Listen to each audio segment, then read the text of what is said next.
Secure 65 health plans where seniors thrive. Sign of the beast. Have you already said yes without knowing it? What a great topic for Easter, right, you guys? So before we get started, before we get any deeper, before we start pointing fingers at technology or the government or any of those systems that are out there, I really want us to kind of slow it down and take it a little bit at a time, okay? Because if we don't slow down, we might just miss it. And that would be ironic, wouldn't it? To be so concerned about the end that we never actually understand what's happening to us in real time in the present. So let me ask you something. And I don't want a quick answer, okay? I don't want a church answer. I don't want something you heard growing up and just repeated, okay? This is important. I want you to actually sit in with this. Get in it, okay? And I want you to answer, this is the question for today. What does it mean to worship? Not what you were told it means, and not singing and not attendance. What does it mean psychologically, spiritually, and academically to give something your full orientation? Because if we define that correctly, then everything else we're about to talk about is going to hit differently, okay? Now, I know some of you were expecting me to come on here and say, all right, everybody, let's go. I'm ready to just break this down with the chip, the barcode, the system, the government, all those structures, and let's go. And listen, I've studied enough to understand all of those arguments, and we can get into those arguments later. But after years of reading, not just the Bible, but also the Torah and the Quran, sitting in different spaces, learning across traditions, not trying to prove anything to anybody or get any title or anything like that, but just to understand for myself, I realized something that honestly made me uncomfortable first.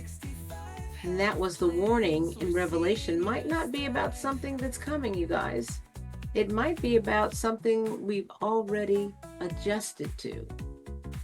And that's the part people don't like because it removes all the drama and excitement and replaces it with right now responsibility.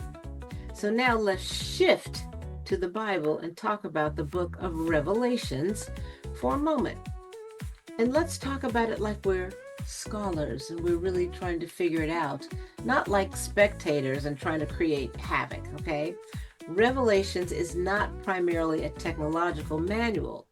It is apocalyptic literature, which means it uses symbolism, imagery, and layered meaning to communicate something about allegiance.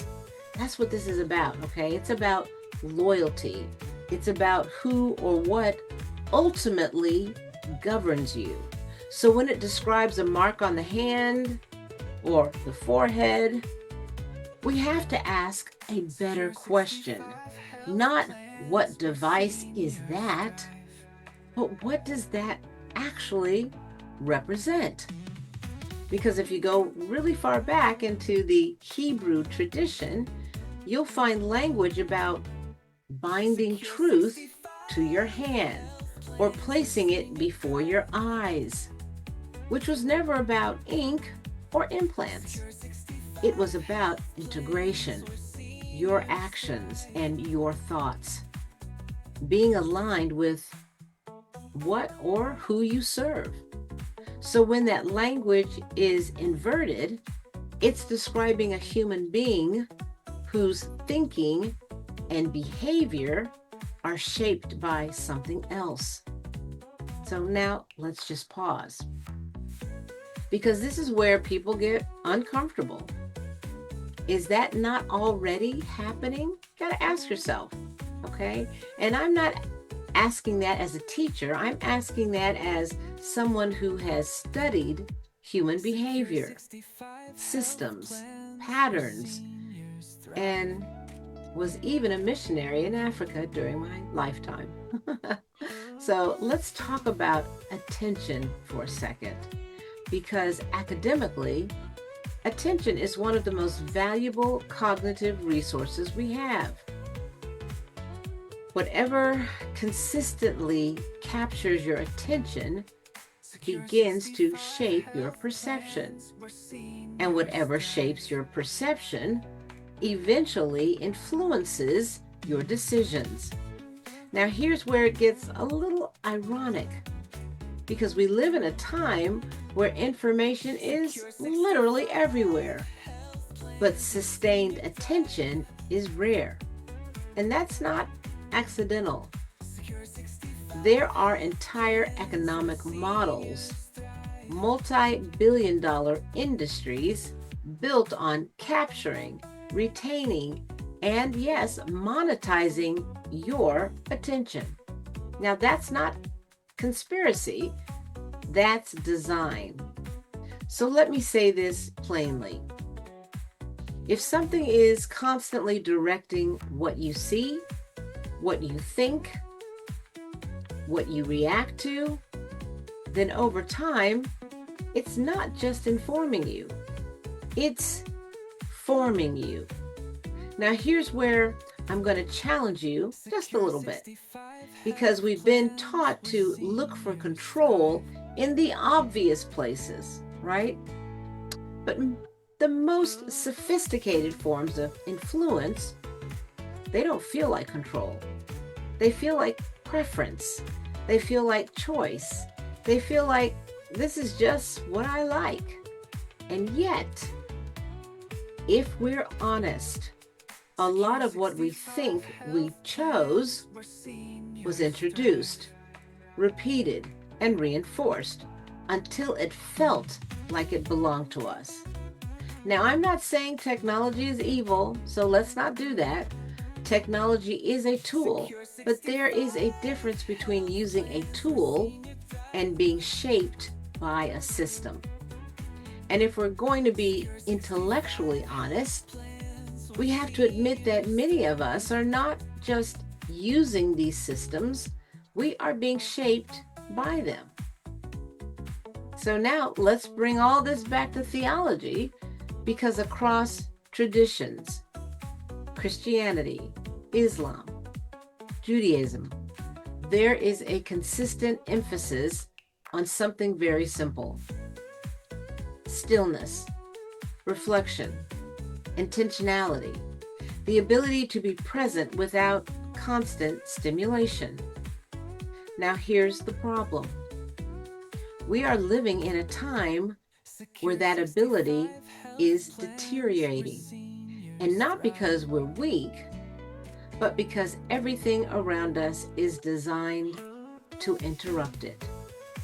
Notifications, endless scrolling, constant updates. And again, let's not be dramatic, but let's be honest. When was the last time you sat in silence without reaching for something? Now, I'm going to say something that might sound strong, but I want you to really think about it.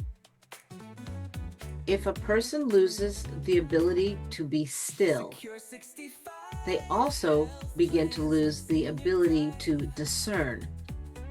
And if you can't discern, then you become more susceptible to influence without even realizing it. So now let's connect that back, because Revelations doesn't describe people as being dragged into deception. It describes them as participating, agreeing, even admiring. Now that should make you pause, because it suggests that whatever this system represents, it doesn't look threatening at first. It actually looks efficient, helpful, powerful, reliable. Now again, I'm not pointing fingers. I'm asking questions I want you to ask yourself, because this is Easter weekend. This is Passover. And for many, this is also a season of Ramadan, reflection and spiritual discipline. Across traditions, this is a time of remembrance, of freedom, of what it means to be led versus what it means to be shaped without awareness. And I think this is the part we can't ignore. Because if we're honest, the real issue isn't what's outside of us, it's what we've allowed inside. What we trust, what we depend on, what we turn to first without even thinking about it. So let me say this clearly. This is not about fear. This is about awareness, because I don't ever want to leave you just with a warning. I want to leave you with direction. And the solution is not panic. The solution is alignment, recentering, reclaiming your ability to think, to reflect, to be present. Because if your attention is constantly fragmented, your sense of self becomes fragmented too. And if your sense of self is fragmented, your sense of purpose becomes unclear. Now, here's the truth I want you to sit with. The sign of the beast may not be something you take.